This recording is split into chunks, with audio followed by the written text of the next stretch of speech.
So I'm glad that Steve and I could contribute something in this regards. So this session of interculturality and prophetic dialogue. So for the presentation today, I'm going to talk first about a little more about interculturality. And as you can see, I keep going a bit deeper and deeper into different aspects. So I'm going to look a little more at the social sciences and the missiology. Then we're going to go back to prophetic dialogue, which is a core part of two of our general chapters. And then we're going to link that prophetic dialogue with interculturality. So that's linking 3 succeeding general chapters together in that way. I'm going to talk again a little bit of our anthropos tradition, but a little different from what I talked about this morning. Again, just trying to make the circle and come back to that. And then we'll look to see what the implications are in that regards. At the end, we will have our Q&A. And just to let you know ahead of time that Steve is going to have to leave after a few minutes because of another commitment he has on this end. But Steve will be back tomorrow. He'll be the one giving the presentation tomorrow morning. So he will be back, but he has another commitment that he has to attend to also today. Okay. So general chapters. So in our 2000 and 2006, we had the themes of prophetic dialogue. One was in terms of ad extra, in terms of our ministry, one in terms of what does that mean within ourselves. The following chapter in 2012 of interculturality was our 2012, and we looked at both the ad extra and ad intra. So these are these 3 general chapters together, and I realize that sometimes general chapters may seem like something far off, and how does it really impact us? But I encourage you to continue to reflect on this if you can. I've had the opportunity to be more engaged at different levels with this, and I think there's a lot of richness there, but I understand that, how does it connect with my reality? And maybe today's sharing session will help in that regards. To show the parallel, the SSBS also, their first General Assembly of Provincials in 1987 already talked about intercultural living as a non-negotiable for the SSBS. In 2008, their general chapter was, we are intercultural and interconnected communities, not for its own sake, but in and for mission. We are challenged to move from dominance to mutuality, from adaptation to integration. This is from their 2008. So you can see that theirs was 2008, 2012, we did the interculturality. So there's a lot of parallels between our 2 congregations.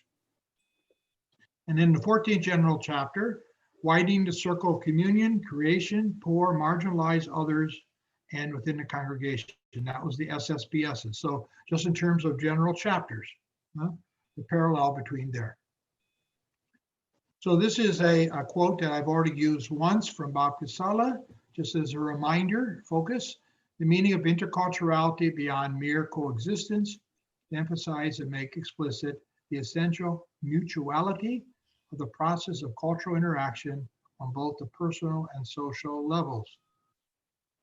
That mutuality again. And we know in mutuality, there's seeds and weeds in both gardens. So that's also part of the picture. Mutuality does not mean accepting everything from our culture or the culture of the other. Then from Van Tong Nguyen, an article he had in Verbum, beyond cross-cultural, one-directional, to mutual, multidimensional exchange and enrichment. This is what we've been talking about these last couple of days. Now, it's interesting that actually the social sciences were actually talking about this before we were in terms of theology, in terms of missiology. And they talked about it in terms of 3 different areas. So this is the social sciences perspective. John Kirby was very involved in this study when we began this back in 2012 in that initial group of people, of resource people for interculturality. Thank you, John, for all your work on this in that regards.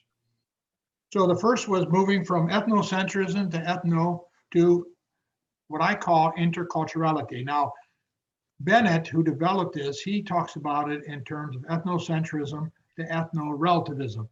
So that's his term. So you'll see that on that little chart. And he has 6 stages by which we can mark how do we move in terms of our intercultural sensitivity. And he has a tool that we use, and that helped us in our early years in 2012, 2013, We began using this tool. We use it with our general council. We use it with some new provincials. This was something that we were looking for tools. What tools can we get from the social sciences? So this is one that we used, and John Kirby again did a lot of study in this area. Michael Rinkovich, he's a missionary anthropologist, a Protestant. He's worked with the SVDs in Papua New Guinea. He gave a talk in Poland some years ago to the SVDs there as well. Rinkovich says, each culture can be understood and appreciated only in its own context. This is what we've been saying. So moving away from ethnocentrism to interculturality.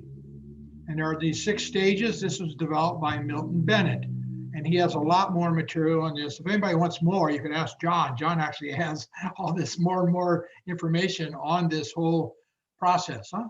So again, we were looking for what kind of tools have already been created that we can use to help us as missionaries to understand and see where we're at in terms and where we need to grow.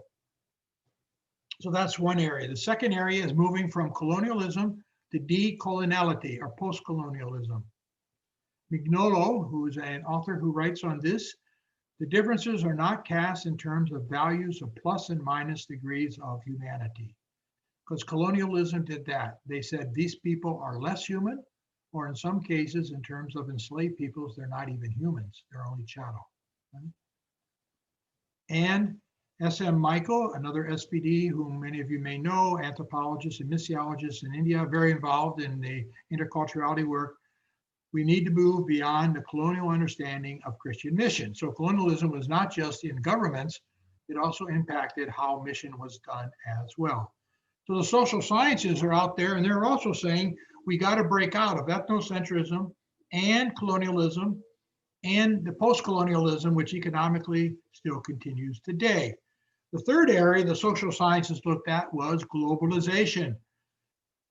To move from globalization, which they are defining as something negative, or at least they're focusing on the negative aspects.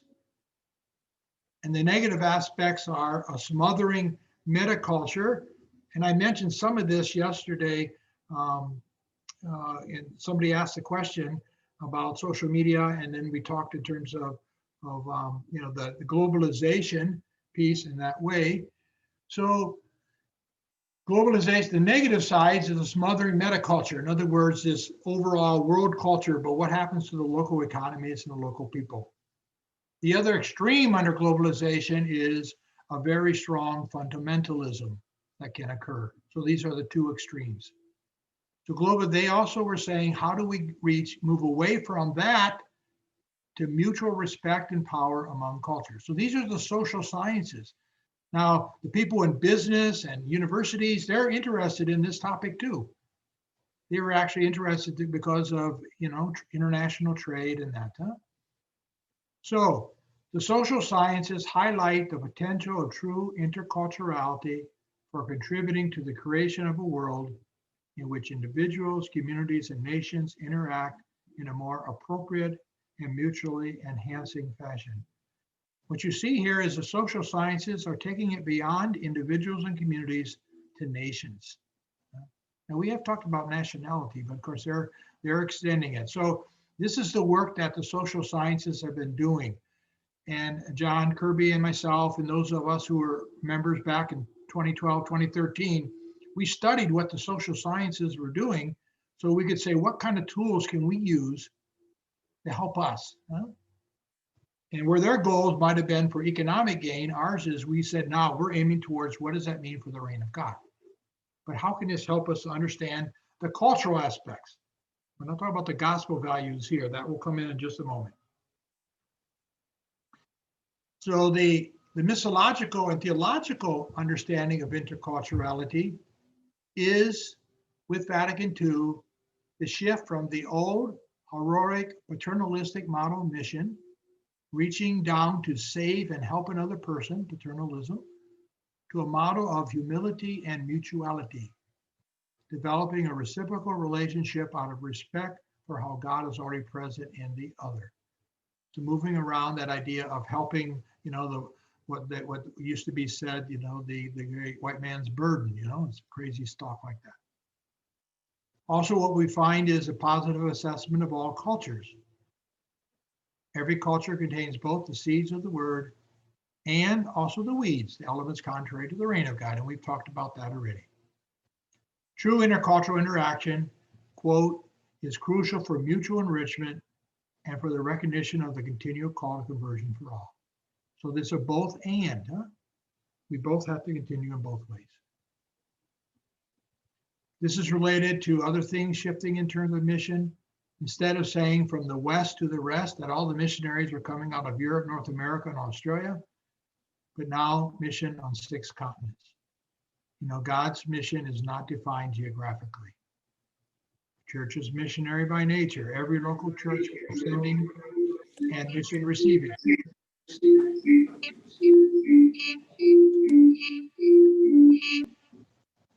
Okay.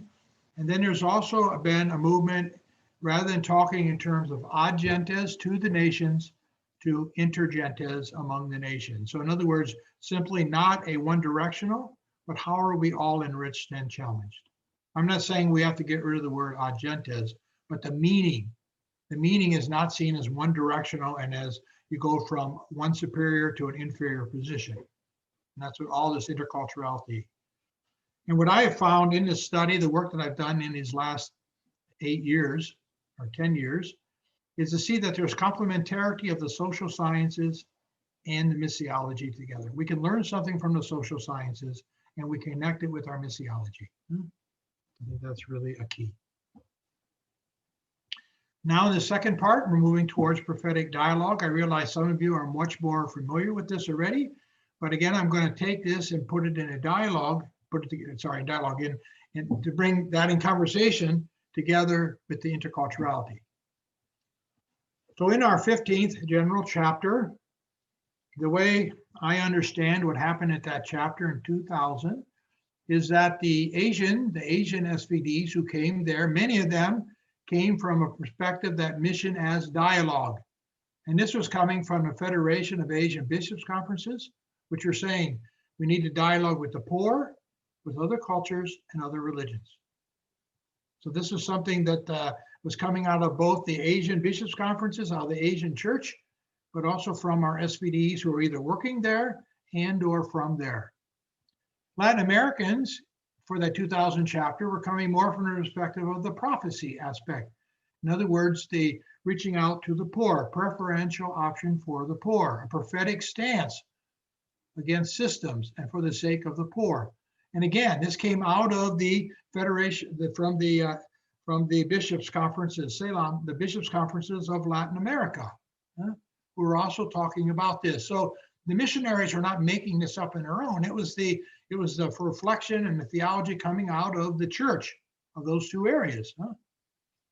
So we had missionaries coming. Some were focused more on the dialogue aspect, Latin Americans, for example, and others among more in prophecy. What happened during that chapter, this was not arranged ahead of time, but what ended up coming out was this idea of prophetic dialogue. Mission that is both prophetic and dialogical. And I began to talk about this a bit yesterday. I forget who I was talking to, somebody, and we got talking about this. So taken from our general chapter of 2000, it is in dialogue that we are able to recognize the signs of Christ's presence and working of the Spirit. This is also related to Redemptoris Missio of John Paul II and all people. And together with our dialogue partners, we hope to hear the voice of the Spirit of God calling us forward, transformation. In this way, our dialogue can be called prophetic, to something new. Steve Evans and I, we used this idea of prophetic dialogue in the book that we did on Constance and Context. And we used it as a way of seeing connecting a synthesis or a creative tension of the 3 basic Catholic mission theologies and practices today. Participation in Missio Dei, liberating service of the reign of God, and proclamation of Jesus Christ as universal Savior, Christocentric. This is something that Steve and I did with this book, and some of you would be familiar with this already. So we use it in a theological way. However, we began to realize that even though it was very helpful for us to see that these three theologies together bring together, they strengthen the importance of the dialogue of how God is already present, but they also stand behind the prophetic element of proclaiming the word of God as it is and speaking against those things that are contrary to the reign of God. So we saw it in terms of theology. But then very quickly we said, it's not just theology, it's practice. This is what's behind us when the work we do, the ministry we do. In what way is it prophetic? In what way is it dialogical? Sort of that dance between the two. So later on, we wrote that book in 2004. 7 years later, we wrote this other book, Prophetic Dialogue, in which in the 7 years after we wrote the first one, we had many discussions. I would go to Asia. When I was in Asia with Asian missionaries and I talked about prophetic dialogue, they'd say, dialogue, yes, but where's the prophecy? And they'd say, prophecy means proselytism, forcing people to be baptized. I said, no, prophecy is not about proselytism. Prophecy is we stand ourselves for who the word of God is, even with other people of other religions. Talking to Latin Americans, they'd say prophetic dialogue, and they'd say, prophecy, yes, speaking on behalf of the poor, but how can you dialogue with unjust systems? Yeah. So after many conversations, and not just with SVDs, not just with Catholics, we had these conversations with Protestants, conciliar Protestants, evangelicals, Pentecostals, lots of different people. Other people are looking, they're looking at this too. So then we came out with this book in 2011 to develop this more. So I'm just going to give a little bit, this is just a snapshot. Mission as dialogue, then mission as prophecy, and then we bring the two together. So they're like two sides of the coin. And we believe that we need to have both. Sometimes we might need to be more dialogical, sometimes we might have to be more prophetic. Okay. So dialogue, a major shift from the pre-Vatican II. Now we see that there's a two-way exchange of gifts. So we're talking of dialogue now between missionaries and the people among whom they work. Mission is not just a matter of doing things for people. It is first of all a matter of being with people, of listening and sharing with them. Okay. So theology and practice together, they must go together. Doing and being, what we do and who we are. Paul wrote in 1 Thessalonians chapter 2, we were gentle among you like a nurse tenderly caring for her own children. That's that strong sense of being with people. We are determined to share with you not only the gospel of God, but also our own selves, because you have become very dear to us. Okay. You're going to see that there's a deep spirituality behind that statement. What does that take to care with people that much? The love, as mentioned yesterday. Then we move, so theology, practice, and then we began to think, but we have to think of this as a spirituality as well. It's not just theology, it's not just action, it has to be who we are, our spirituality. Pope Paul VI, he wrote this before the end of Vatican II in 64. It seems to us that the sort of relationship for the church to establish with the world should be more in the nature of dialogue. This is representing the major shift in Vatican II. Later on, a document comes out in 91, further developments. Mission, quote, always implies a certain sensitivity to the social, cultural, religious, and political aspects of the situation. This is not just in Papua New Guinea and in Asia and Africa, it's every place around the world. And so attentiveness to the signs of the time through which the Spirit of God is speaking, teaching, and guiding. Such sensitivity and attentiveness are developed through a spirituality of dialogue. So now we're talking more. And it's a spirituality that we can be discerning and looking and seeing and understanding. So just as God is dialogical in God's self, the three persons in the one Trinity, the immanent Trinity, to use a theological term, so the church needs to learn from the world, its cultures, its religions. We talked about the flesh, the word becoming flesh, the whole of creation, God's unfathomable riches. This is both within the SVD and SSBS intercultural living, and within our mission work. So ad intra and ad extra. I have an image here of a Native American image of the Trinity. Our Trinitarian foundations, which we talked about this morning.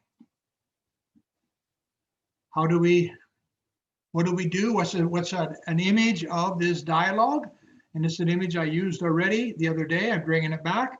We take off our shoes out of respect.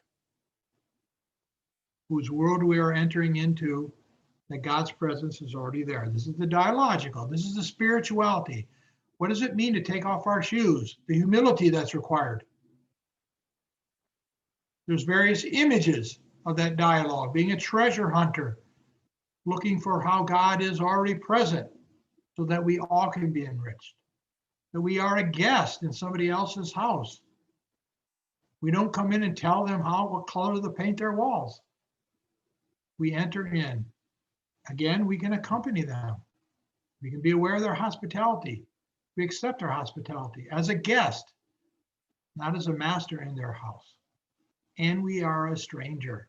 And of course, being a stranger can feel awkward, but that opens up the door. When we're a stranger, that means we step back and say, I know this is not my world. Tell me about yours. That's the dialogical. Other aspect now is the other side of the coin. So the prophecy, now we look the dialogue, now we look at mission as prophecy. Mission is and must be prophetic because God's inner nature is also prophetic. God is calling us to something new. Yesterday, I talked about 3 movements in that conversion process, The egoism, ethnocentrism, and consumerism. It's all a part of that. This is the prophetic element now, that transformation. The Spirit anoints prophets to speak God's words faithfully, to bring good news to the oppressed, healing to those who are discouraged, liberty to the captives, release the prisoners, comfort to those who mourn, a condemnation to those who have betrayed the covenant, coming from Isaiah 61. Now, as I say this, I have a line in bold there saying, prophetic mission is not forceful proselytism. It's not people being forced. And again, that's because of some of the reactions I've gotten from some people. When I talk about prophecy, they mean, oh, you're going to cram it down our throats again. Yeah.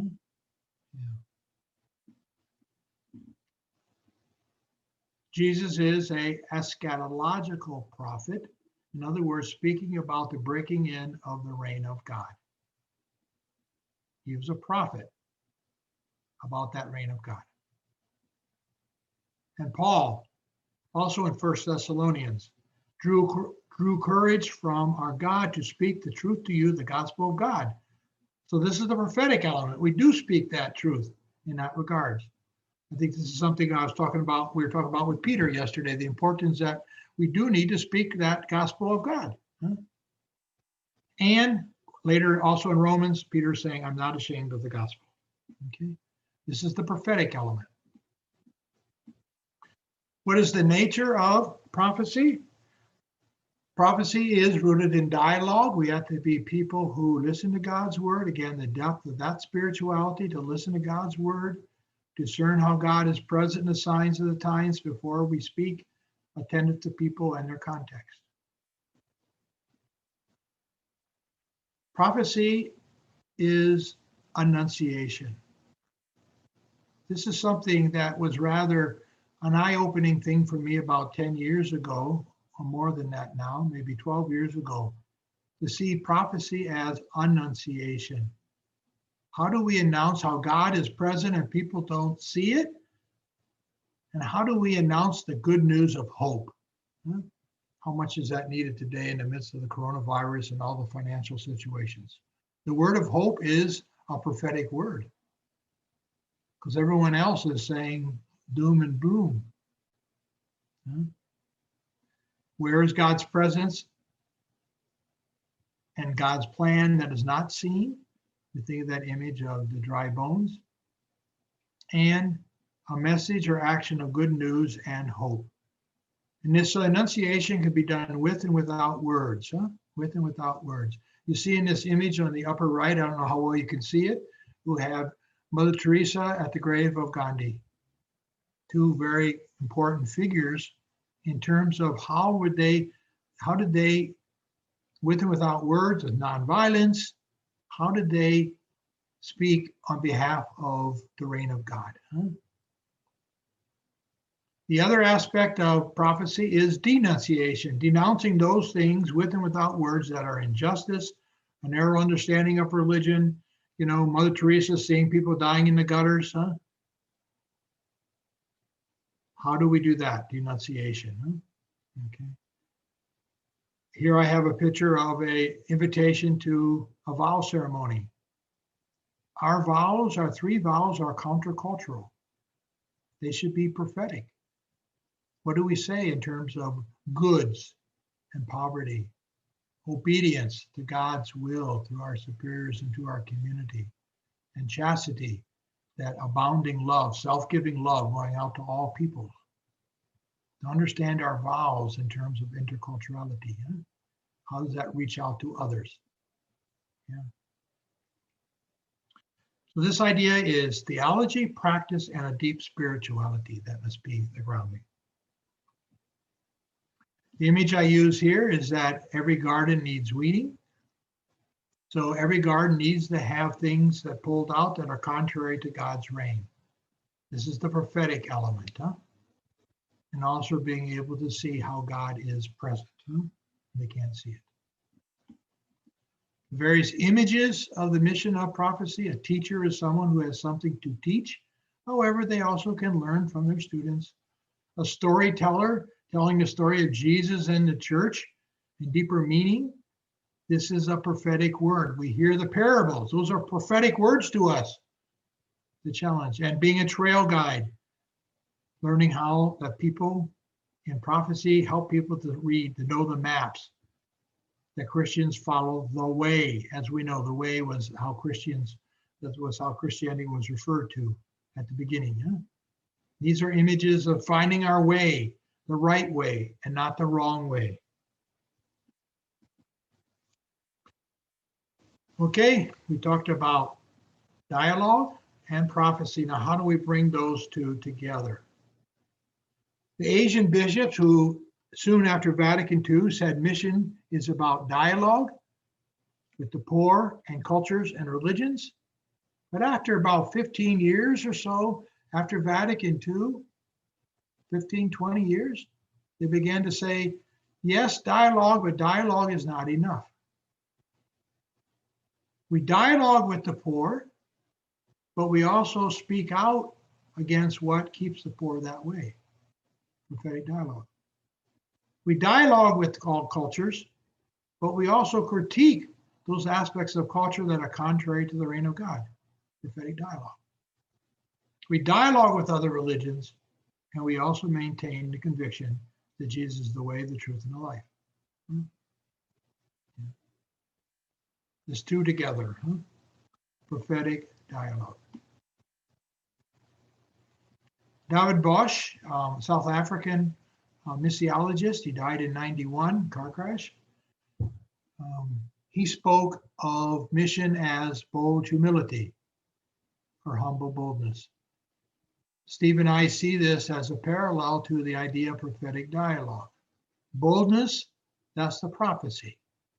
And the boldness is not based on our own, who we are, but it's who God is, that good news, the truth. The dialogue is that humility. We don't know how God is working in other ways. Bold humility or humble boldness. We know only in part. We don't know everything, but we do know something about who Jesus is and what God is offering. We know something about that, and that's what we have to share. So how do we bring these two together, interculturality and prophetic dialogue? I'm sorry, this might be a bit heavy, I don't know, but I just invite you, just pick up what you can. And later on, this is being recorded, and Dung will be sharing this with John, and he'll be able to make it available if people want to look at it again. How do we bring these two together now? Prophetic dialogue shaping interculturality. So the prophetic dialogue provides a theology, a Trinitarian theology, dialogical, positive attitude to culture, but denouncing and announcing to every culture as well. So I think it offers a very solid theology for the interculturality. Social sciences don't do that. God bless them. It's also in terms of practice. Prophetic dialogue is a practice promoting mutual enrichment and critique and avoiding claims of cultural superiority, dominance, racism, ethnocentrism, whether it's a global power or individuals or groups.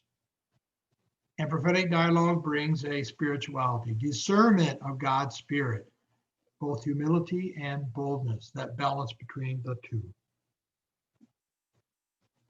What is the interculturality? What does that bring to the prophetic dialogue? It helps us in understanding the content. How do we understand the context of where we go? Whether it's in terms of ethnocentrism and how that impacts us, in terms of colonialism, in terms of globalization. And these are questions that when I move and talk to other people around the world, these are questions that people are asking. And so we need to be smart missionaries. We need to be able to understand the context. We can't be naive about economics. We can't be, how do we understand this better? And interculturality gives us some tools that we can use to help us. How do we deal with conflict resolution? How do we do reconciliation? There's some strategies. There's also spirituality, but they can help us in that way. And here I list some of the various forms of mission that I talk about. These are some of the different aspects: witness and proclamation, liturgy, prayer, contemplation, justice, JPIC, interreligious secular dialogue. These are all aspects of mission, and interculturality can help us in each of these to know how to do this. Jesus is the answer, but what is the question? How do we know what the question is? And they provide us tools for our ad intra life as well, our SPD life. I already talked about that image of the entering someone else's garden. We already talked about that. This is just a reminder about that. Here I have an image of our SSBS sisters, the ad intra. And on the right is a picture of one of our SBA, John, who is working in Papua New Guinea, ad extra. A fourth point here is now to move back to this Anthropos tradition, which I touched upon already earlier today, and I'm just bringing it back into the picture. So we already talked about the importance of Wilhelm Schmidt and Arnold Janssen for the Institute and the Journal, the impact of the importance of studying culture for missionaries, for anatomists to become a Chinese. And then I mentioned Mother Teresa Messner, the first SSBS Superior General. She was an amazing woman during World War I. This is what she wrote during the war. If we wish to become missionary sisters, we have to adjust to the customs and usages of foreign peoples. This is in our ministry. This is what we have to do. This is written at the beginning of the 20th century. And then later on, after the end of World War I, and you remember for the sisters and for the SVDs, we had members who were on opposite sides of the battle lines. We certainly had that experience at Techni, and this was around the world. So you got members whose nations are killing each other's people. What did she write at that time, December 1918? She wrote, "Whoever we may be, whether German, Dutch, Austrians, British, Russians, or Americans, we, dear sisters, are all children of the one great family of God." This is a very small clip. She has some very unbelievable writings that I've had the opportunity to read of talking about, and she says, don't take it out on the people. Don't take it out on the fellow sisters. And this is very practical. And this requires a deep spirituality. In terms of our Anthropos tradition, which I already talked about this morning, again, just to weave it back into us. And this is a quote that I had this morning from Tony Pernia already. Our Anthropos tradition is a way of doing mission that considers appreciation of people's culture as a necessary precondition for genuine evangelization. Missionaries ready not just to change people, but to change oneself. Again, the mutuality, enrichment and change by all. Ad extra in our mission, ad intra within. SM Michael from India, SVD, says, will the present SVD generation understand the pioneering work of the Anthropos tradition and get energized to be creative in today's mission? How do we keep this going? Of course, John is also a member of the Anthropos Institute along with myself. There's about 40 of us around the world now. But again, how do we as all SVDs embrace this? The picture here is of Louis Lesbitek. He was one of the members, a significant, important person in the Anthropos tradition, in the Anthropos Institute. I actually hold I had a chair of the Lesbitek chair at CTU now. What are the implications of this bringing together interculturality and prophetic dialogue moves beyond a mere instrumentalist understanding of the relationship of the social sciences and mission? In other words, we're not just using the social sciences as a tool, but we really need to say what's being said here. What can we understand from this? In other words, we can't just pull it off the shelf and start using it without knowing what we're doing. I mean, that's for anything, of course, including the Bible. We need to understand what it's about. Both of them, I think, are grounded in the Trinitarian theology. That Trinitarian theology that, from God back to God, the diversity within the Trinity, that call to unity and diversity, appreciation of God's presence already, but calling all to that transformation in that way. It's theory, theology, it's practice on the ground, it's reality, and it's spirituality. Both prophetic dialogue and interculturality see the need for a process of transformation and conversion of perspectives and attitudes. The social scientists know this too. That's what they're talking about. John Kirby, writing about this at one of his articles, he talked about it as a cross-cultural conversion. John Pryor in Indonesia said intercultural conversion. I don't care what word you use, but we're all talking about the need, The need for this transformation, that spirituality. That's why we have a retreat on this. This is not just a course on mission theology. This is what we are. I'm very convinced of the importance of this for our mission, for our missionary spirituality. To be humble, to be bold, to be dialogical, to be prophetic. In conclusion, prophetic dialogue contributes theology, practice, and spirituality. That's our spirituality and our theology, practice, and spirituality from our chapters, 2000, 2008, 2006. The interculturality gives us content, methodology, and training. It gives us some practical tools for what we can use. Social analysis. The two belong together. They can enrich and complement each other. So bringing these two together. In my own work in Papua New Guinea,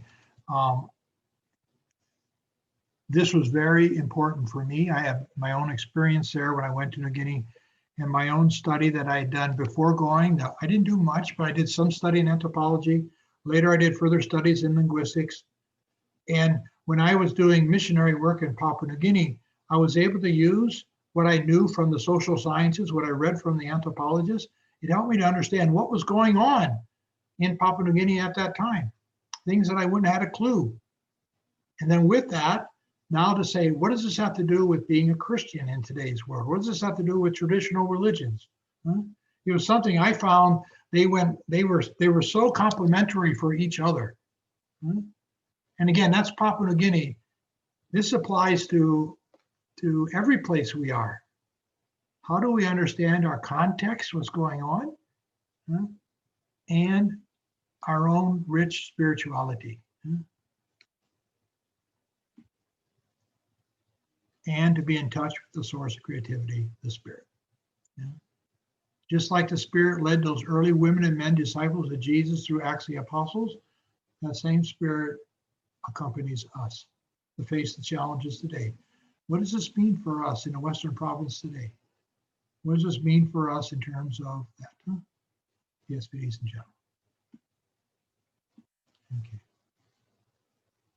Okay, I'm going to stop here. I have some questions later for your own personal reflection. I will put those up later, but for now, we're opening ourselves. So I'm going to do the stop share now, and we'll open ourselves up for, there we are, get everybody back on the screen here. Steve is going to have to leave in about 10 minutes, I think, huh? So, okay. I see, let me see here. I'm just going Here's to look at the my chat. question. I have a question or comment. I haven't read it yet. And it say dialogue is needed much more than ever in today's world. Some young people in today's world are inclined to shut from others' opinion. In other words, my way is the highway, or to the extreme extent, no other voices shall be tolerated. How should we reach out to them in terms of prophetic dialogue to draw them back to Christ? Yeah. Um, I'll say a little bit, then I'll give you a chance, Steve. I know you're going to be leaving in a little bit. It's a very good question. I assume that's coming from you, Peter. Is that right? I just see the SF Chinese Catholics. I assume that's from you, Peter, right? Yeah. Thank you very much for that, Peter. That's very true. What do we do with our young people? What does this mean for us? And, I've got 34 nieces and nephews, huh? 34. And they're a whole range in terms of their Christian faith or not. One of my nieces, she's been working 5 years in West Africa as a social worker, and she's working for the protection of children. She's been working in Liberia. She's on her way to Ghana now, working with an organization there. I've got others on the other stream, maybe, who find the church not very relevant to them and things like that. Huh? But wherever they're at, and again, there's a whole range of young people there. For me, my nieces and nephews are not the same. They're very different. So how do I, as Uncle Roger, how do I sort of listen to what they're doing? How do I listen to what their world is? What's their reactions? Because they all live in different worlds. Huh? Half of them are married now, so they're also parents. Huh? So that's another big challenge in their life today. Huh? And so I think the idea for me, the dialogical part, is to listen. What is their experience? Why are they thinking the way they are? And not in a condemning way. I'm not talking about, violent killing other people or anything like that. I'm talking about what's their world? What is that world like? Huh? What does that mean? I remember once talking to one of my nieces. Her parents got divorced. I was the Uncle Roger that she could talk to. She was in high school. We were sitting on the floor of her bedroom. And I asked her, I says, when do you experience God? How do you experience God? She says, I experience God on Friday nights when I'm sitting in the back of church with my friends and we're talking about stuff. We're not out drinking beer. We're not out with our friends doing this, but we're in the back of church. Church doors are not locked at that time. And we're talking. So I start with that. I say, wow, that's wonderful. Now, what are the problems? What are the challenges? Now, again, that's only one example. Peter, what you're bringing up here, this is the question. The dialogical part is, we need to talk about the dignity of life, speaking against abortion, talking about, we can't hide this, and how to develop tolerance. The young people want to be heard. They want to be respected. Can they do the same thing for others? Many of you have more experience than I do in this ministry with young people. Steve, do you want to say something here? Sure, I could say a little bit. I think what Peter puts his finger on is really one of the, how do you say, the difficult things in today's world. The polarization of our world, and you even see it in terms of like young people in the church. There are the more social oriented, kind of open type of people, and then there are the people who are into just devotions and very strict rules and morality and things like that. And it's really hard in a way to talk to both of them. And it's really hard for them to talk to one another. It seems to me if you take this this rubric of prophetic dialogue, it's kind of ironic, but I think one of the prophecies that we have to work at, one of the prophetic stances we have to work out, is to promote dialogue. You know, this is the word of truth, I think, that we as a church, we as religious, you know, need to do. We have to try to get people to come together and to see the goodness in one another.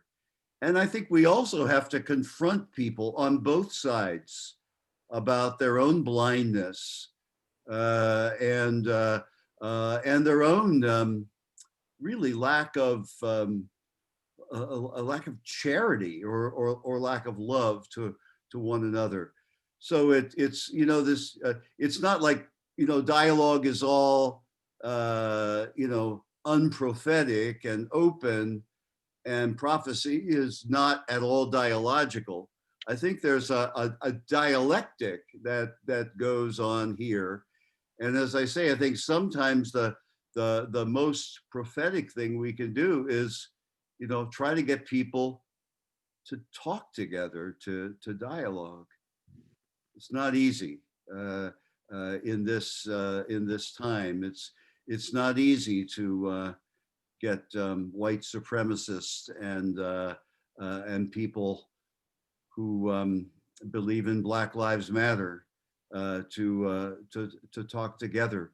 But as hard as it is, I think we have to find ways that we can do this in our church and in our world. And that dialogue is really, really prophetic at this point. Yeah. And I guess what I would say is also, and I see James, what I would say, this is also the challenge I have in a classroom at CTU now. Because in the past, I've been teaching at CTU for 30 years. So at the beginning, it was sort of, you know, between men and women's students coming. Then it was people of different cultural nationality backgrounds coming together. And then it was, you know, something else between the lay and those studying for ordination, you know, how the different groups, you know, being attended to that diversity. But in the last 10 years, it's more what I would call theological diversity. You know, and theological diversity is rooted in social context as well and stuff like that. And so my goal in the classroom is that people can listen to one another, try to develop some way, because if they can do it in the class, then that's what they're preparing for. And as you all know, doing it in the classroom is one thing, doing it in the real parish is another, you know. But again, you got to, where are we going to start? Where are we going to have a positive experience saying, oh, I can talk with somebody who's of a different, you know, the us them stuff. Good. Jim has a few questions. I will read his. I will read those questions. Please comment on what you see as advantages and disadvantages of doing prophetic dialogue from a Catholic starting point as different from a Protestant setting. Do you see evangelical Protestant moving into prophetic dialogue as well? How would you see sacramental theology as an aspect of what we bring as Catholics? Well, you just defined what a course could look like. Now, that's a big question in that regards.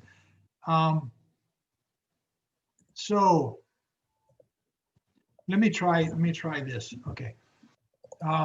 Once when I was teaching in South Africa, I was at the UNISA, University of South Africa, and I was teaching there. I was there for like 10 weeks in South Africa. And it was very interesting. I was the only Catholic in the room at the time, and I was doing something on prophetic dialogue. So they wanted me. So on the one side of the room were those who were Pentecostals. Huh? They were mostly Pentecostals, and there on the other side of the room were the Dutch Reformed Church. Now these are the Dutch Reformed who are against apartheid. So there's two groups of, well, there's more than two, but two major groups of the Dutch Reformed. Those who did support apartheid, those who broke away. The ones who were in the room were those who were against apartheid. So anyways, they were on both sides of the room. And those are the Dutch Reformed would be what we'd call the conciliar Protestants. So those are the World Council of Churches. And we would have a lot more, we'd be closer theologically and otherwise with them. That would be then include the Lutherans and Presbyterians and others in that way. And it's very interesting. I was talking about prophetic dialogue. That's what I was the only Catholic in the room. There were about 50 people altogether. And it's interesting that for the Pentecostals, they're saying, yes, prophecy, prophecy. But why dialogue? We know what the truth is. Why would we dialogue? So then I said, well, wait a minute. Do you believe that God is bigger than you are? I mean, I didn't do it. I didn't use that tone. But I tried to work with them to say, how do you recognize how God is already present? Do you believe that God is bigger? I didn't say it quite that way. But in other words, to coach them to think about more the dialogical side.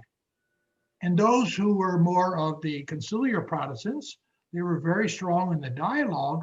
And they're like, oh, do we really need to be prophetic? Do we, we don't want to offend people. We don't want to, we want to, all that. And I said, wait a minute. What about apartheid? That's not so, I mean, this was post-apartheid time, but when I was there, but I mean, officially it had broken down, but of course it was still in the society. And for them, so in other words, I think the prophetic dialogue is something that is for all Christians to do. I know that's not your only question, Jim, but in that case, and I've had many opportunities to talk with both evangelicals, Pentecostals, or sometimes we call them independents, and the conciliar Protestants there as well.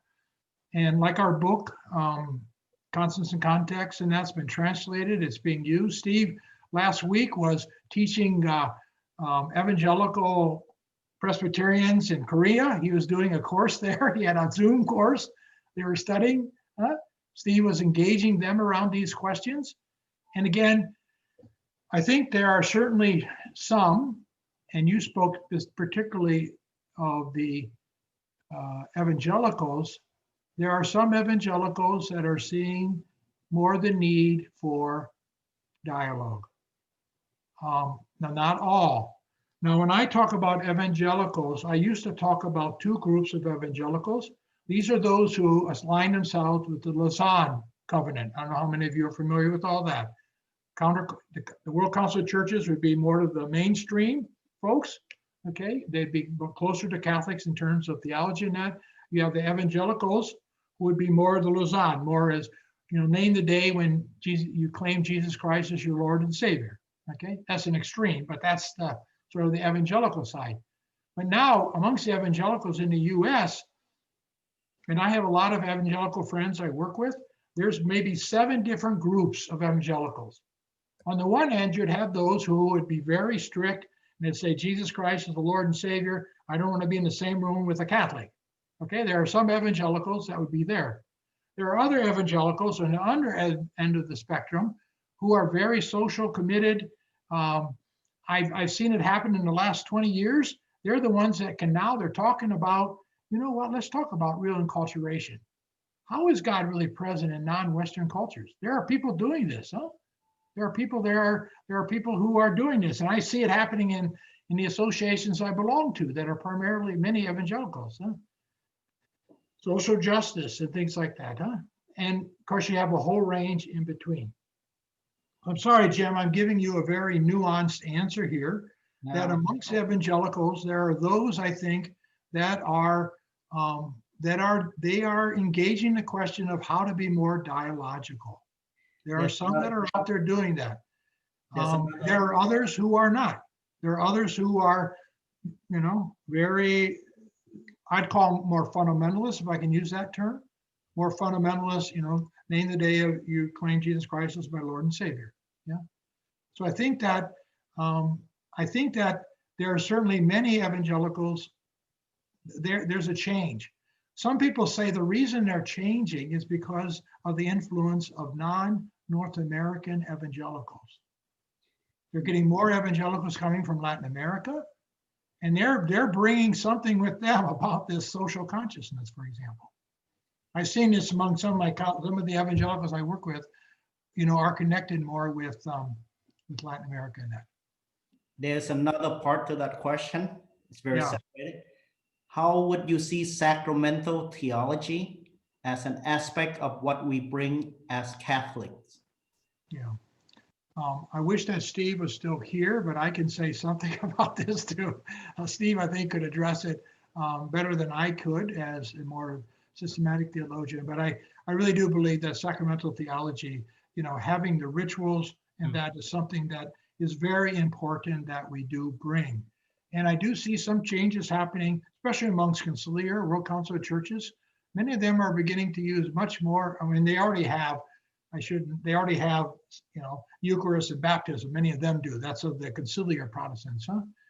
But I think that our sacramental, a visible sign of God's grace at work is something that is very, very important on a human level, on a spiritual level, the richness of our sacramental theology, the richness of our Eucharist. Huh? I think we need to, as you know from your pastoral ministry, how do we continue to allow it to be more and more touching people in their reality, huh? Our sacramental. I think it's a tremendously rich, a rich gift that we have as Catholics. Yeah. Mario?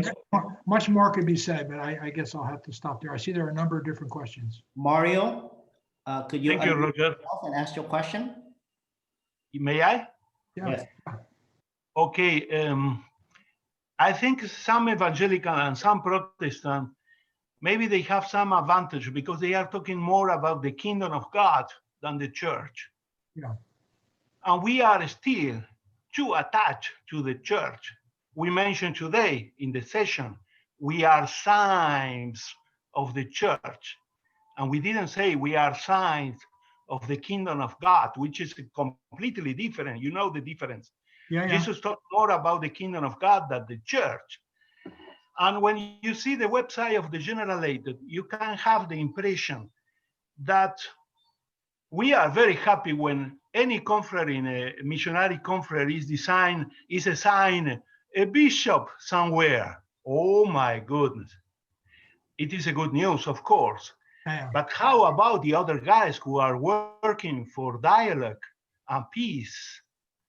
Right. I remember when we were talking still about the characteristic dimension, the most poor guy between the coordinators in every province, I think they were the justice and peace coordinator.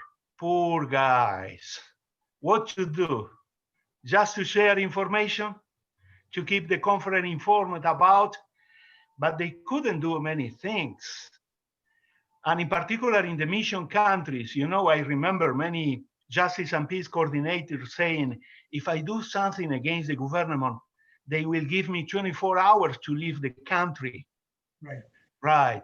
It was a difficult dimension. Even today, it's difficult to be involved. It's much easier to preach about the Bible, the mission. Another interest of the Generated is revocation. Okay, that's good. We need new conference and more vocation. But you can see that our interest is very clear. Just bishops and vocation. We are in the context of the church. How about this field of prophetic dialogue? So my question was in the paper, I am very proud that we are accomplished 125 years of the SCVD in this nation, great nation. Yeah. And I am very proud when I explain to my parishioners that we started in this country recruiting Black Americans candidate to the priesthood. Yeah. And we suffer a lot for that, for doing that. Yeah.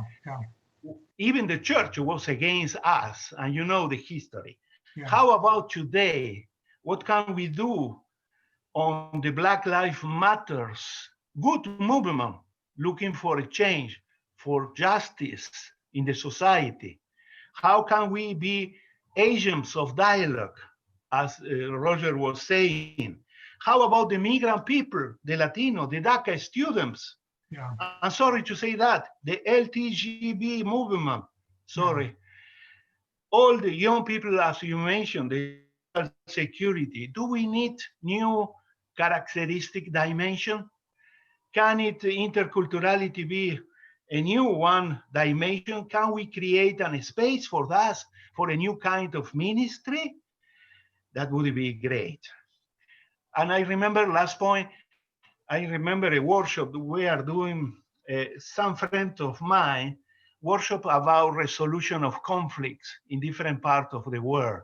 Yeah. My goodness, sometimes I remember that, and I wish I could follow such a workshop.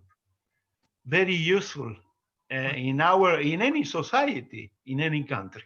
Thank you. Yeah. Yeah. Thank you very much, Mario. I mean, I very much agree with what you're saying. I mean, I think what we are to be about as Christians, as SVDs, is about the reign of God. That's what Jesus preached. And as we talked about, to be about the reign of God. The reign of God is, of course, much bigger than the church, bigger than the SVDs. And one of the phrases I like to use is that the church doesn't have a mission, but the mission of God has a church. In other words, the mission of God is the reign of God. The reign of God has a church as one community, but the reign of God is much bigger. Who are those people that are working for justice in terms of Black Lives Matter or the different things that are happening there? That's all a part, how do we see this as all, part of God's reign? How do we recognize that? How do we recognize and participate in that reign of God? To me, that's the key point. And I think that's, what happened at Vatican II, where before Vatican II, there was this idea of Bellarmine's understanding of the church, that the church was a perfect society and that the church was equal to the reign of God. With Vatican II, we said, wait a minute, the reign of God is much bigger than the church. It's much bigger than the church. If we think, for example, of that fountain, that big fountain that's pouring out of God's love and life and the reign of God pouring out, the church, if we went around with a bottle or something, we capture part of it and we need to be able to point it, but we don't have all of it. The reign of God, we don't contain it, we don't enclose it, but we capture what we can, we witness to it, we try to transform our life to be more about the reign of God and to recognize how the reign of God is working in other places. You can see that I'm getting rather excited here, Mario. You got me stirred up here in a good way. But I agree with you. I think our 125 years of the SVDs and what we did in terms of, it was our German missionaries. So it was not the US born missionaries, of course they were very new at that time, but it was people from another culture who came into our garden in North America, and they could recognize the weeds of racism in the garden of North America. And they said, why can't African Americans be priests and brothers? It's happening all around the world. Why not here? And what they did was amazing. Brother Rodney Bowers here gave a wonderful talk the other day, and he highlighted the three significant moments. He says that the most important contribution, you may not agree, but he says the most important contribution SVDs made in North America was the work they did in the African American Black Catholic community, or not just Catholic, in the African American community. So I think, what does that mean for us today? Yeah, good. I would like Go ahead. to invite Stephen Ayisu to unmute yourself and to raise your question.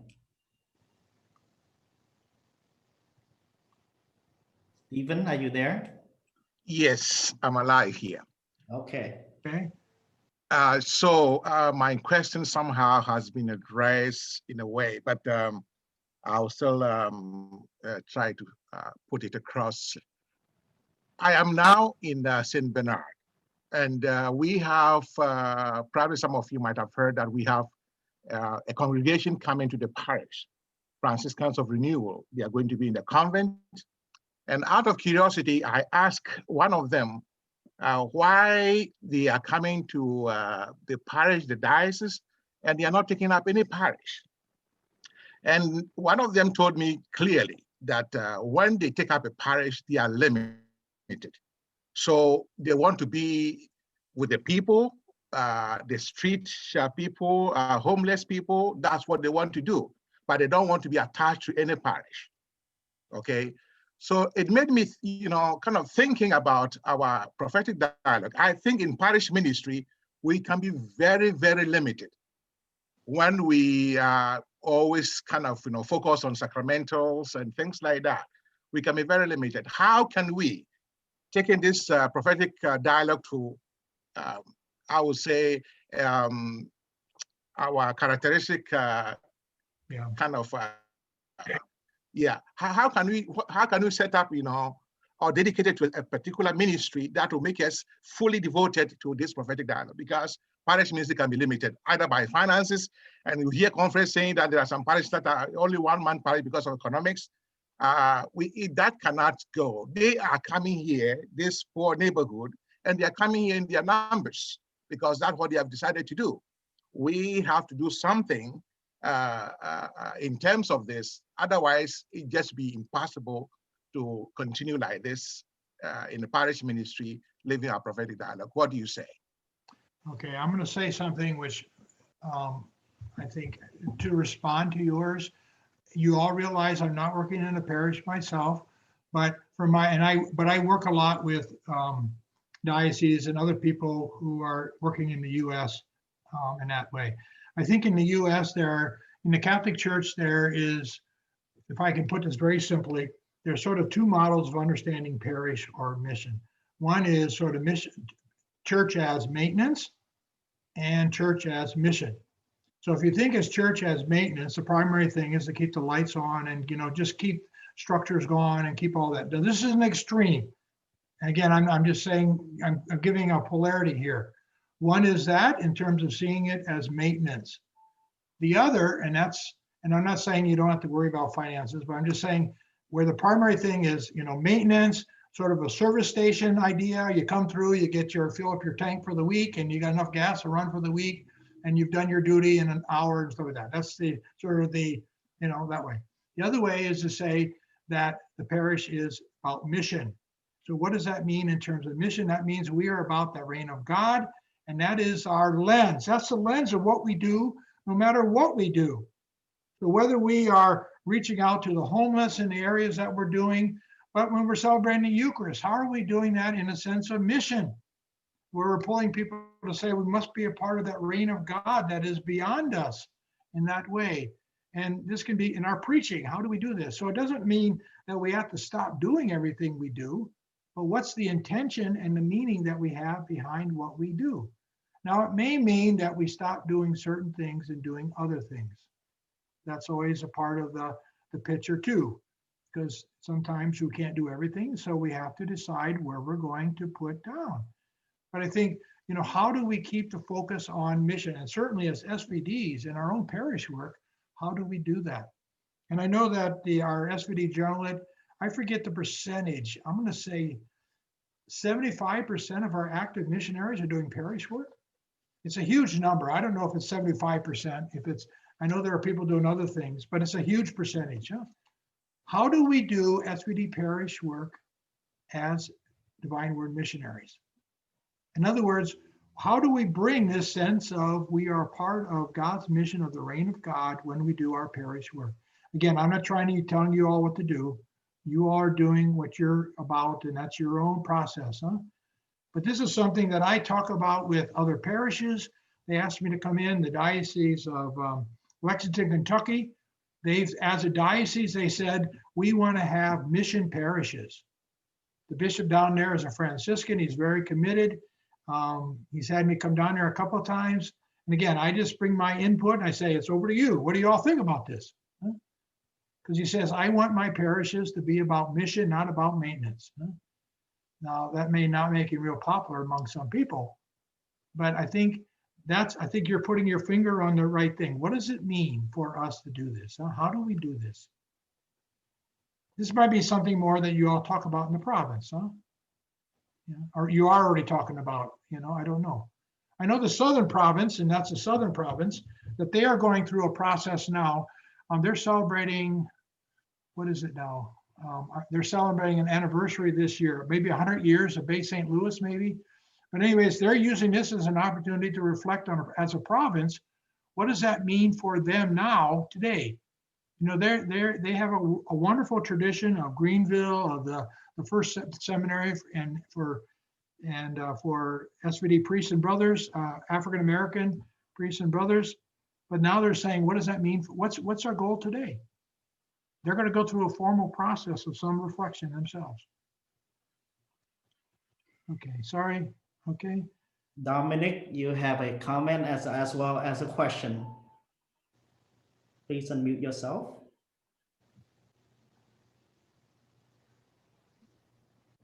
Okay. All right, good.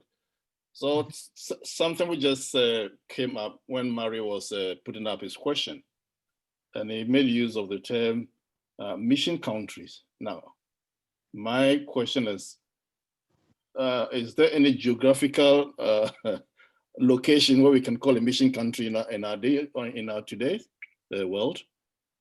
Because like when I was in the novitiate, there was that famous saying, the parish is our mission. As SVD. The parish is our mission. Now, when I got home a few, I think last year or last 2 years, and what I was hearing is the world is our mission. So things have changed. Now it's about globalization. So that's what I'm thinking. Is there any geographical location where we can say, well, this is a mission country and this is no mission country, or how is it? It just came out when Mario was making his presentation. So I just want to know what could be said about that. Good. Thank you, Dominic. Thank you very much. You know, during Vatican II, we said that, you know, the church is missionary by nature. And when that missionary by nature is connected to the mission of God, which is the reign of God.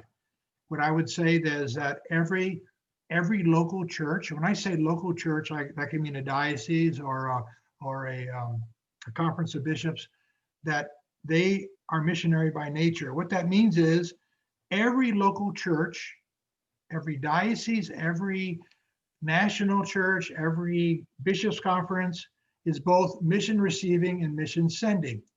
So it's not like one is only mission receiving, but it is both mission sending. In other words, we're all, wherever we are, and mission is both across the street and around the world. Okay? So it's not bound by geography. Now, people still will use the language of going to the missions. And, you know, I think that can be, depends what they mean and how they understand it. But really, mission is not geographical bound. God's mission is not defined by a picket fence. There's not a saying, you got a passport, no. So in other words, every church is, and every parish, I would say, is to be both mission receiving and mission sending, meaning the mission of God within the parish or within the diocese and also that concern beyond. Okay, so I go to Papua New Guinea, I work in Papua New Guinea, and now I have a Papua New Guinean SVD living 10 minutes from me. Brother Alu, he's working in an African-American St. Anselm's Parish right over here. I knew him when he was a young fellow in New Guinea back in 1987. So he comes from the local church of Papua New Guinea, a missionary outside of the country. There are, of course, many Papua New Guineans who are doing God's mission within the country in a variety of ways, as lay, ordained, religious, catechist, all of that. So I think we try to move away from a geographical definition and to say that God's mission is both across the street and beyond. Good. Thank you. Thank you, Dominic. Yeah. Now I would like to invite Alex Sila. He would like to ask, please unmute yourself and ask Father Roger to comment on something. Alex? Thank you for Roger for the presentation. Okay. A beautiful presentation. I enjoy it. Can you say something about the joint declaration on the doctrine of justification in relation to prophetic dialogue? Okay, you're talking about a particular document, or you're talking about the relationship between, just say your question again. I don't know if I caught it. I'm trying to read the joint declaration on the doctrine of justification in relation to prophetic dialogue.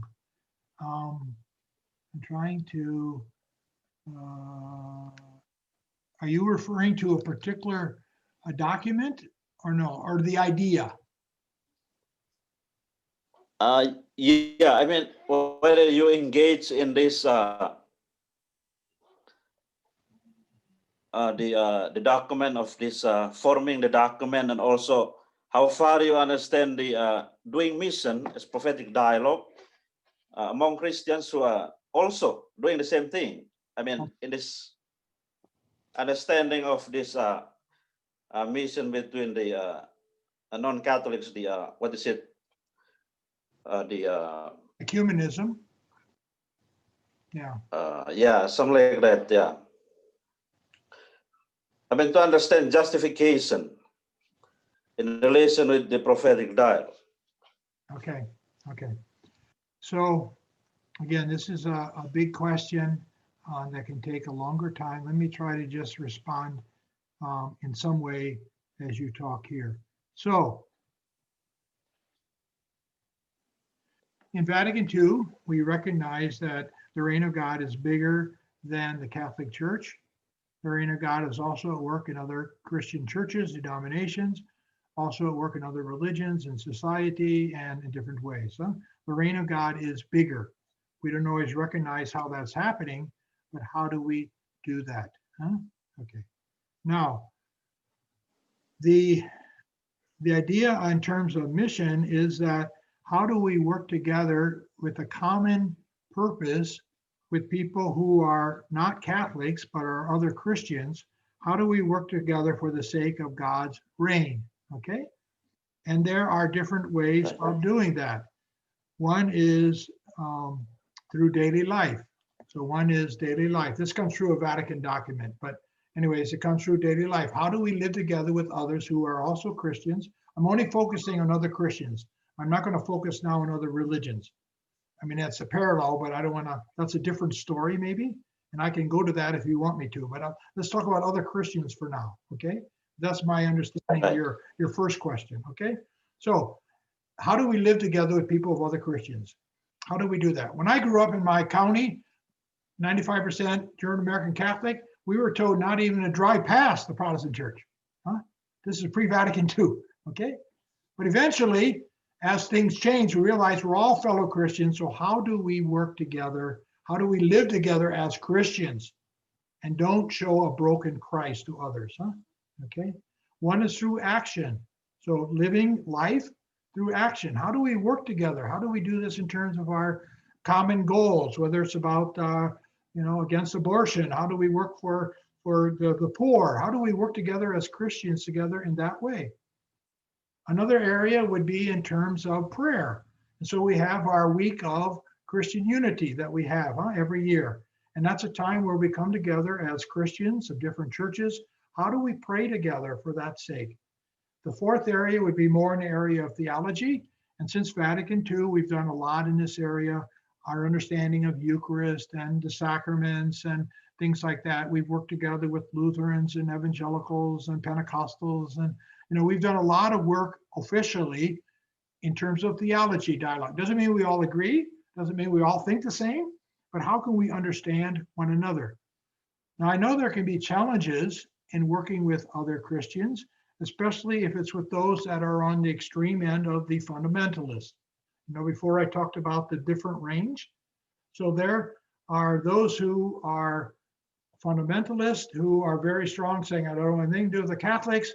Jesus Christ is, that I've had some of them ask me, are Catholics Christians? Huh? Are Catholics Christians? And I'm like, wait a minute, what do you mean by that? So with them, but even in those cases, if I've had a chance to spend more time with them, I begin to understand, what do they mean?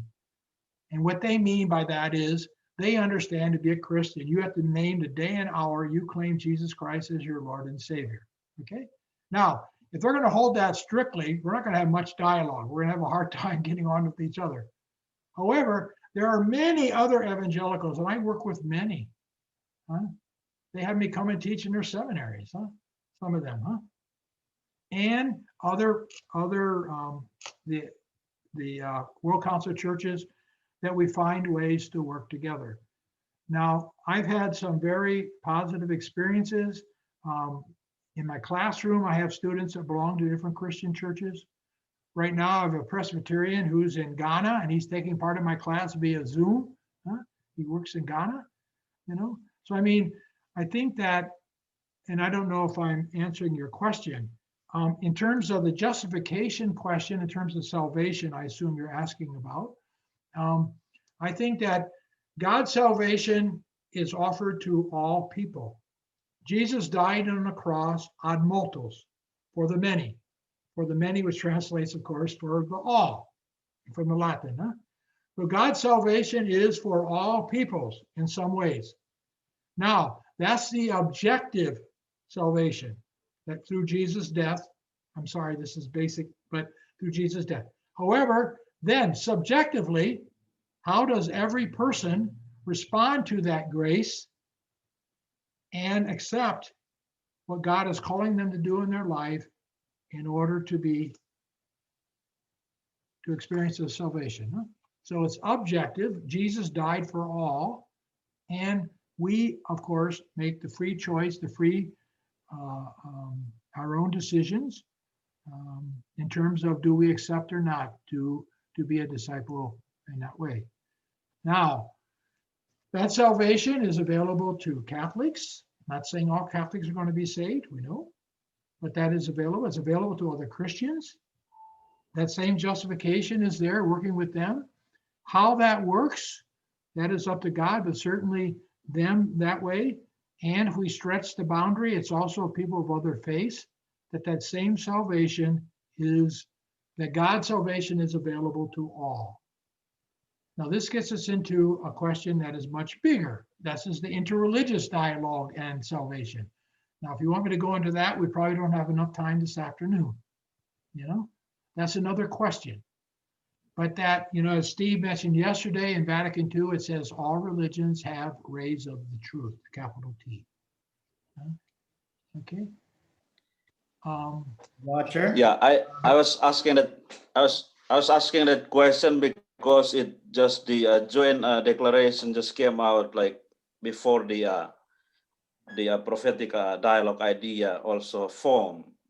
So I'd like if you talk in another session just using the term the joint declaration of justification, so we can have a better understanding to position ourselves in terms of prophetic dialogue.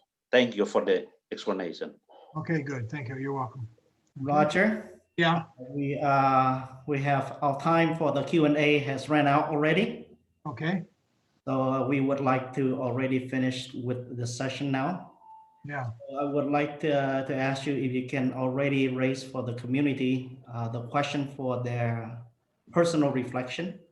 Okay. That the community can do their silent reflection after this. Okay. Okay. Just a second here.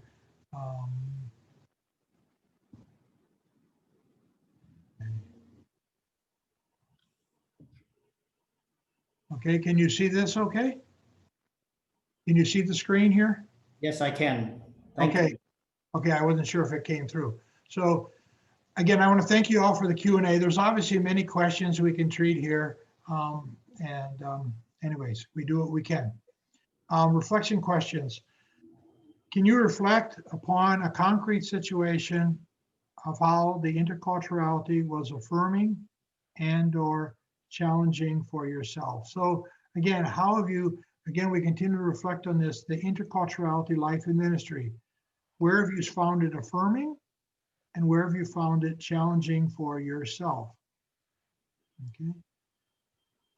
The second part is, the second question is, how do you see the connection between interculturality and the practice of prophetic dialogue? Practice, in other words, not just the theory, but what does that mean in that regards?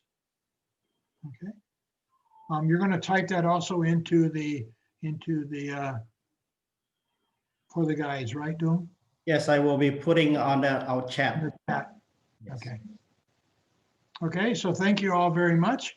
May you have a good, let's see, you're at 3:30, so you have a good rest of the afternoon. Well, I would like to take this moment. Paul, can you? Okay, thank you, Paul. I would like to take this moment to give thanks to Roger for the 2 sessions today. The first one helping us to be enriched by the spirituality of the others. And some of those questions during our discussion, I have noticed that we have a lot of experience. We have a lot of story in which we have from our life experience and we have shared with one another. So Good. thank you for the session this morning. And I also want to thank you for the session for this afternoon. This afternoon, you have spoken to us how prophetic dialogue and interculturality have a mutual engagement with one another, not only on a theological level, on a practical level, as well on a spiritual level. So thank you very much as we go on today to reflect more on some of the questions that is still on the screen here. I invite all you to take a picture with you. If you do not have, you do not continue with the chat, take a picture for yourself so that you can carry with you, continue with your reflection. So thank you everyone for being here. Just a reminder that tomorrow we will meet again. Tomorrow will be the last day. And that will be session number 7. And tomorrow, Steve Bevan will be speaking to us about the glimpse of the reigns of God, and he will help us to how to engage culture in mission. So let us give thanks to Roger and have a wonderful day, everyone. Good. Thank you, Roger. Thank you. Thank you. Thank you, everyone. Thanks, Roger. Okay. Thank you. Thank you, everyone. See you tomorrow. Thank you so much, Roger. You're welcome. Wonderful. Thank you, John. Oh,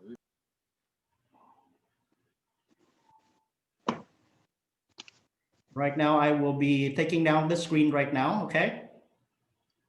Hopefully you got the question already. So I will be taking down the sharing screen.